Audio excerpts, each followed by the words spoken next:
সিদিনাখন এটা অনুষ্ঠানলৈ যাওঁতে মঞ্জুবাক লগ পালো মঞ্জুবা মানে অসমৰ বিশিষ্ট পৰিচালক মঞ্জু বৰা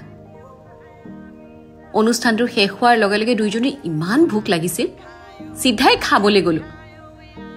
মঞ্জুবাৰ লগত বহু বছৰৰ সম্পৰ্ক মানে মই তেতিয়া একেবাৰে অকণমানি আছিলো তেতিয়াৰ পৰা মোৰ দেউতাৰ সিনিয়ৰ আছিল তেখেতৰ হাজবেণ্ড আৰু এতিয়াও যেতিয়াই কৰবাত লগ পাওঁ নিজৰ ছোৱালীৰ দৰে মৰম কৰে বহুত শিকিছো মঞ্জুবাৰ পৰা সঁচাকৈ খুব পজিটিভ মানুহগৰাকী এয়া দেখিছে নহয় দুইজনীয়ে যিমান পাৰো ফুচকা খাইছো আৰু দুইজনীয়ে কথা পাতি আছো যে গোৱাত যেতিয়াই যাওঁ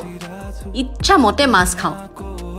ইফিৰ মোৰ এগৰাকী খুব ভাল লগৰীয়া হল মঞ্জুবাৰ পৰাই বহুখিনি শিকিছো সিনেমাৰ বিষয়ে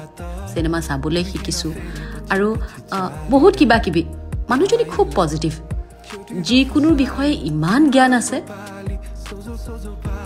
যেতিয়াই লগ পাওঁ সময়খিনি ধুনীয়া হৈ যায় আৰু তেনেকুৱা অলপ ধুনীয়া সময় আপোনালোকৰ লগতো শ্বেয়াৰ কৰিলোঁ